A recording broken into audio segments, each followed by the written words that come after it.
दोस्तों जय श्री राधे, जय श्री श्याम। दोस्तों आज के वीडियो में हम जानते हैं क्या प्रायश्चित करने से पाप कम हो जाते हैं।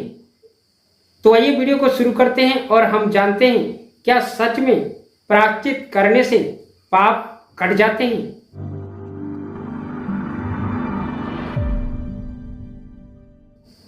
दोस्तों ये बात बिल्कुल सत्य है।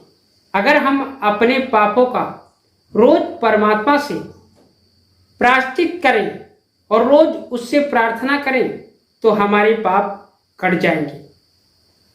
दोस्तों आइए एक कहानी के माध्यम से जानते हैं। दोस्तों एक कस्बे में एक महात्मा रहता था और उसी कस्बे में एक वैश्या भी रहती थी। अब महात्मा का कार्य क्या था? महात्मा का कार्य था कि लोगों को शास्त्र ज्ञान की बातें बताता था और उन्हें सच्चे मार्ग पर चलने का प्रवचन देता था। दोस्तों ये तो काम था उस महात्मा का और वैश्या का काम था धंधा करना। अब दोनों अपने अपने धंधे में लगे रहते थे। अच्छा, वैश्या बदनाम हो गई और वैश्या का लगभग उस नगर में बोलबाला हो गया और लोग उसके बारे में तरह तरह की अफवाहें फैलाने लगे। यह बात उस महात्मा तक भी पहुंच गई। महात्मा जी ने सोचा कि हम तो सबको ज्ञान देते हैं, सबको सही मार्ग दिखाते हैं, क्यों ना हम अपने आश्रम में इस वैश्या को भी बुलाएं और उसे सच्चा मार्ग दिखाएं। और महात्मा जी ने ऐसा ही किया। उस वैश्या को अपने आश्रम में बुलाया और उससे कहा कि तुम जो भी कार्य कर रही हो ये बहुत गलत कार्य कर रही हो। तुम पाप की भागीदार बनती जा रही हो और इस पाप की सजा तुम्हें भोगनी पड़ेगी। इसलिए मैं तुमसे ये निवेदन करता हूं कि आप अपने धंधे को छोड़ दो और सत्य मार्ग पर आप चलें, ये आपके लिए बेहतर होगा। तो उस वैश्या ने कहा कि हे महाराज, हम धंधा तो छोड़ दें परंतु हम खाएंगे क्या? तो महात्मा ने कहा तुम्हें खाने के लिए वो परमात्मा खुद देगा। और उस महात्मा की बात सभी मानते थे क्योंकि सभी को सच्चा मार्ग दिखाता था। अच्छा, वैश्या को भी उस महात्मा की बात माननी पड़ी। उसने कहा ठीक है महाराज, हम आज से ये धंधा छोड़ देते हैं।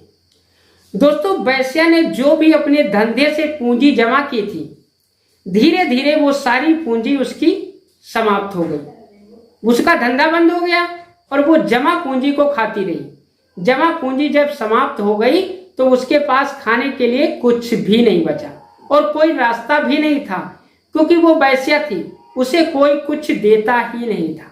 लोग उससे घृणा करते थे। दोस्तों एक दिन वो आ गया कि वैश्या को भूखों रहना पड़ा। एक दिन हो गया, भगवान का ध्यान करती रही। 2 दिन हो गए, फिर भी भूखी रही। 3 दिन हो गए, वो फिर भी भूखी रही। अच्छा, चौथे दिन जब उससे भूख बर्दाश्त नहीं हुई तो उसने कहा कि क्यों ना हम अपना धंधा फिर से शुरू कर दें।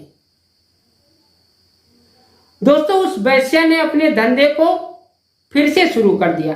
अच्छा, वैश्या का पहले भी नियम था और बाद में भी नियम था कि वैश्या धंधे से पहले जब सुबह उठती थी तो स्नान करके और परमात्मा के सामने जा करके परमात्मा से विनती करती थी कि हे प्रभु, हमारे पापों के लिए मुझे क्षमा कर देना।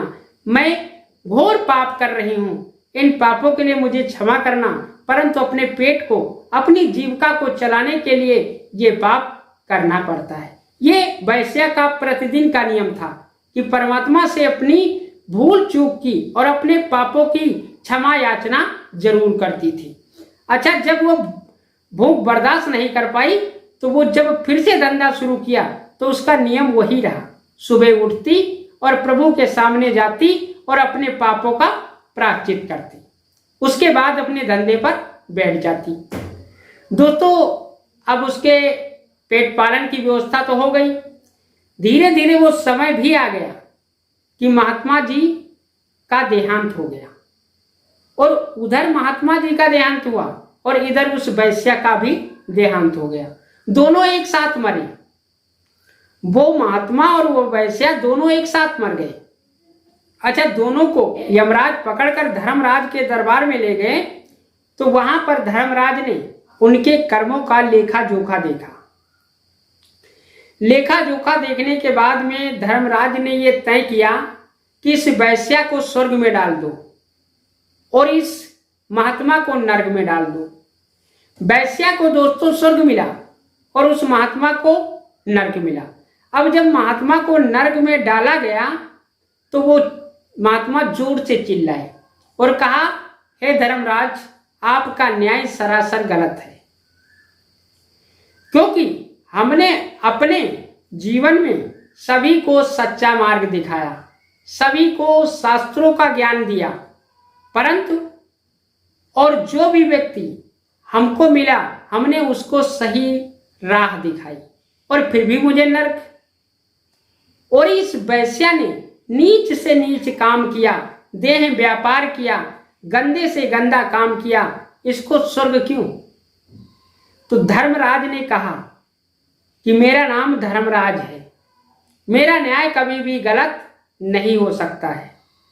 और आप देखना चाहते हो, आपने जो भी किया, आपने अपने मुख से लोगों को प्रवचन दिया, लोगों को सही मार्ग दिखाया, परंतु आपने ऐसा क्यों किया? आपने ऐसा इसलिए किया कि तुम्हारा नाम हो, तुम्हें मान सम्मान मिले, लोग तुम्हारी प्रशंसा करें। वो तो तुम्हें मिल गया और देखो तुम्हारी लाश को कितने बाजे गाजे के साथ विदा किया जा रहा है और तुमको जहां भी ले जाया जाएगा वहां पर तुम्हारी एक समाधि बना दी जाएगी, लोग तुम्हारी पूजा करेंगे।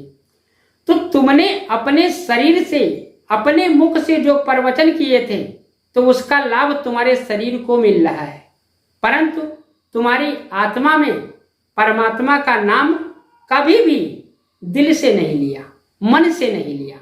तुम्हारे मन में हमेशा पाप छुपा रहता था, लोभ छुपा रहता था। लोभ का मतलब ये कि तुम यही सोचते थे कि संसार में हमारा नाम हो, लोग हमारी जय जयकार करें और हमें धन दौलत से हम कभी भी भूखे ना रहें। तो जो कार्य शरीर ने तुम्हारे किया था वो फल तुम्हारे शरीर को मिल रहा है। तुम्हारे मुख ने सबको सही राह दिखाई, इसलिए तुम्हारे शरीर को आज बाजे गाजे के साथ ले जाकर उसे वहां पर दफना कर वहां पर तुम्हारी समाधि बना दी जाएगी।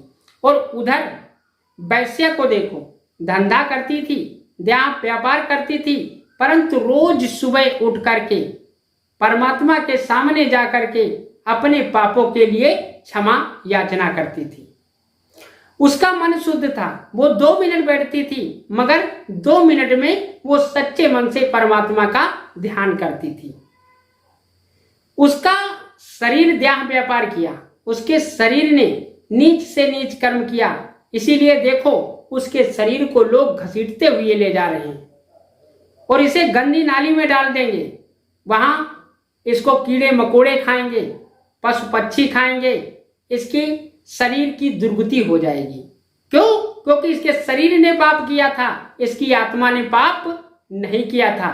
तो हम यहाँ पर आत्मा आई हैं, तो इसकी आत्मा ने कभी कोई पाप नहीं किया और हमेशा परमात्मा के सामने अपने पाप का प्रायश्चित किया, इसीलिए इसको स्वर्ग मिलना है।